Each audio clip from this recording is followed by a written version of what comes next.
Hello, you two. The evening is almost finished. Are you happy? Very happy, yeah. Nice. Yes, good to hear. I have direct question for you. Um, you have released over 30 albums by now under your name, and after so many records and so much output, are you never empty?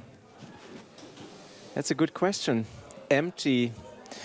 Well, no, I think it's like, as soon as you start working, you have like an endless stream of things coming upon you. It's not so much that you wait for the inspiration and then you write something. It's more like you start working or you have a project, you have something in your mind, in your head, you have some project that you want to do, or like some basic ideas, and then you start writing. And I guess the more active you are creative, like with your creative work, the more ideas are coming, So, but of course, I repeat myself also. I think that's impossible to not repeat yourself. But as soon as you know that it's okay to repeat yourself and always looking for new adventures or looking for details, that's also, sometimes as you work together with one band for a long time, of course, you will find like little structures that appear again. But what I'm trying to avoid is to reproduce something that I've done, which is quite tempting. And you have a format that worked, and then you can go like, oh, this tune sounded really good with this band, so I'm going to write a similar tune or something. That's something I usually don't do. I try to avoid that. Yeah. I read a quote about this band, and it was saying Muse is one of the most unexpected projects of Nils Wogram. And Katrin, my question to you is, what did you expect when you got the call from Nils to join the band?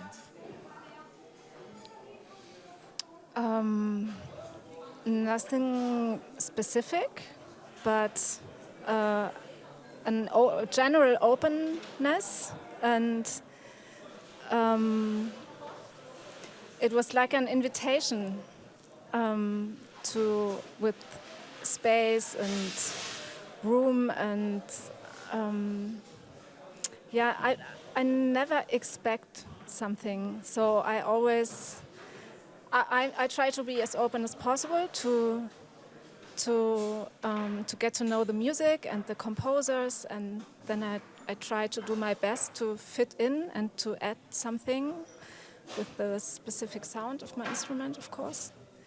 So, yeah.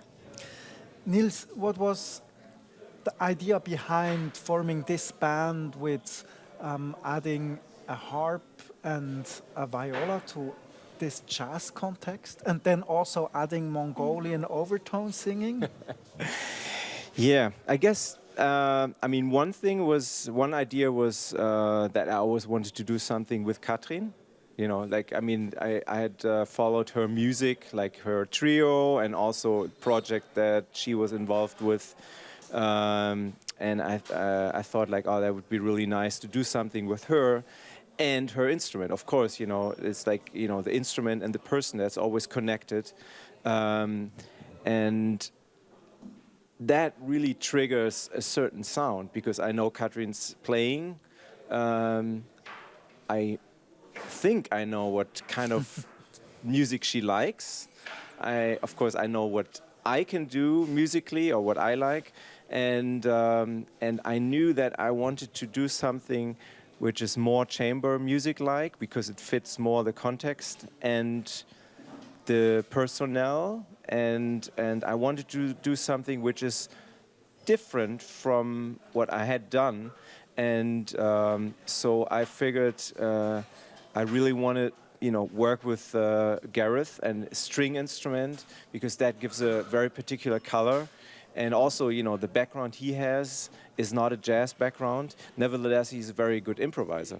And actually, for the first concert, that was planned as a trio gig with Gareth Katrin and myself, and then Gareth couldn't make it, and then I asked Hayden, our saxophone player, who I work with since many years, actually since 1994, and we play together in my other band, Route 70. So I asked him, hey, can you join the trio? And then he said, yeah, sure, no problem. I can do that gig with you, and that was a very nice gig. And then I figured, oh, that's a format I like to continue with, but I really still want to have the viola in there. And then I decided to not have a trio but a quartet. And yeah, that's the history. And I guess the music, it's still jazz. It's still improvised music and jazz, but it has a lot of other elements which I usually don't have in my other bands. But as I said, as a composer, I always try to compose for the people who I play with and combine that with my original idea. And because I have these particular people in this format with this instrumentation, it's clear that this kind of music has to come out. I think this is was a really good decision to play all the four together. Overtone singing is limited to the overtone scale.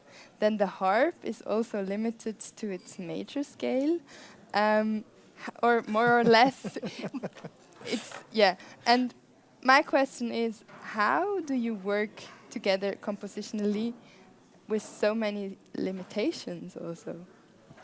Yeah, coming back to the question with the overtone singing, I forgot to answer that. I mean, actually Gareth said, when I asked him, like, do you want to, be part of this quartet? He said, yeah, great, but can you also write something for my overtone singing? I said, well, I was planning to do that anyway. And then we talked about it, like what's possible and what are the options and the limits. And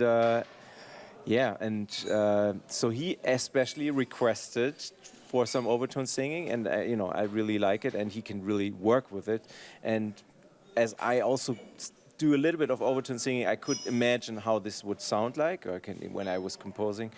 And I was in close contact with Katrin when I wrote the music, because I didn't know much about the harp. And then in the beginning, it was like, she explained everything to me, like, okay, this is how you tune it, and then this is possible, and then I was like, oh my God, this is really complicated. And then in the end, she said, well, you know what? Now you have all the information, but I think you should just write some music now, and then pass it on to me on the go, or if you have any questions, and I can tell you if it's possible or not. And that's something she can definitely answer, like how did you cope with that? Yeah, so as he said, it was a process, and it can be frightening to learn about a harp. As you said, it's tuned diatonic, and you have all the pedals, and the chromatic stuff is really heavy to play, and so you can, it's not so much fun to think about the limitations. So that's why I told him just write music, and I try to make it possible. And I think there was nothing, which wasn't working. So and I actually, with this kind of music, I'm always try to live in my to cross my borders. So, and try to make it happen, and try to figure out how to solve these problems, and not focusing on the problems, but more on the music. And I think that's a way that always works. Yeah, and I also think, like, if I present this harp music to, let's say, like a classical composer who has the task to write something for harp, he would probably, or she would probably say, like, oh my God, this is not how you should write for harp. But, in our field, it's much more about the player and the music, as you said, and not so much about, like, okay, this is how you should be doing it. Because, our music, it's all about how you want the things to, sound like, and if it's possible. But, I think there's not many players who can actually play this stuff. There's a lot of chromatic stuff which is quite complicated. I don't know if you followed the I saw pedal it. things. It's like Was there's it a always something marathon? going on, and yeah. Cool. I think for your music, I read somewhere the description tone poem, and I think this is a wonderful description for your music. And your music is also mostly very quiet, or it's not so explosive. In my opinion, this makes it really easy to hear the individual characters and stories of the instrument they're telling. What personalities or individual characters do the instruments have for you? The instruments itself? Yeah. Ooh. I don't know. I think I didn't really think of that. It comes out by the people who play it and by the character of the instrument. That's for sure. But I wasn't planning I didn't think so much okay, the harp has this role or this character. But to give space to the music, that's very important. I think that's, yeah. How do you feel? I mean, this whole character thing? I don't know. I don't think that character is the right word, and I agree totally. It's very much about the player, because every player, especially in improvised music, so that your personality is very important. Every note you have ever heard in your life is somehow in the music you will play there. So I think it's more about the person. But of course, the character of the music is like you said. I think that's a good description, and so I love it to play this music. It's so. Yeah, it's like bathing in sound and this, because it's so quiet. It has so much room for details and for these very subtle communication between all the musicians, and this is really, really fun to experience every time we play this program again. So it's always something new in it, and you can always find another detail, and yeah. I also think it's very important in our music that the composition is. I mean, it's important to when you write the composition to think of the individual players and sync that with your thoughts where the music should go. But then when you're in the process of making music, you should really give that freedom to the players and trust them, and all these other players from this band, they are very good players, very skilled, and also very experienced, and I can totally trust them. And they feel the music and they make something nice with it, so I can relax, which is the relaxation in music is always very important, because then you can express something that is deeper than what you said, the pushy, impressive moments. Yeah. And you transfer it also to the publicum, to the audience. Yeah.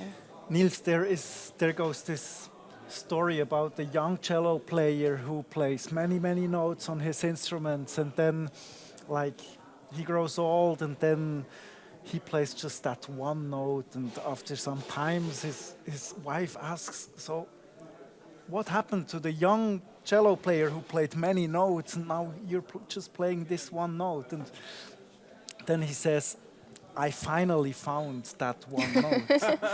And that's a good one. And when I look at all the music you recorded during your career, can you somehow relate to this? Absolutely, yeah. I mean, I guess one thing is that I always try different things. I go into a certain subject or into things that I'm interested in, and then over the years I learned to go full scale into this. The more you go into this, I guess the deeper you can express something, or the more original the music comes out, and you know, and that can also be complexity or something that is more, more notes or something. I mean, in 2017, I released an album with Route 70, which was triggered by our drummer, and he said like, "Hey, can we do something which is a little more, you know, little more tricky, little more advanced, rhythmically, little more complex?" And I said like, "Oh, okay, I take that input." So that was like in a way, a step back into the complexity, or playing more notes or something, you know. My point is that if you go consequently into this role, in the end, you might only play that one note, and that's not my goal. But I've definitely learned to give more space if the music needs it. And I've also learned to not push it too much in order to convince people or audiences, or, you know, so this project is quite extreme. It is for me, because it has a lot of like, you know, sparse moments and, you know, pauses and soft notes and long notes and all that. But I wouldn't necessarily say that, you know, the things of playing many notes or being like active, you know, instrumentally active, is over. But I guess this is, I mean, you know, the story you were telling is definitely, I can totally relate to that, because when I was 20, I couldn't have made or written a project or put together a project like this with music. This is something it really needed time. Yeah, absolutely. And what does 20-year-old Nils think about the music you're now releasing? Or about this project? What is the connection? Yeah, that's a good question. I mean, I always liked melancholy music, and in the beginning I didn't record much music that was soft and melancholy.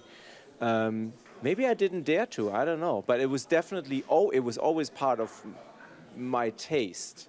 Also when I was a teenager, you know, but when I was playing, it was not so much part of my music, or only partially.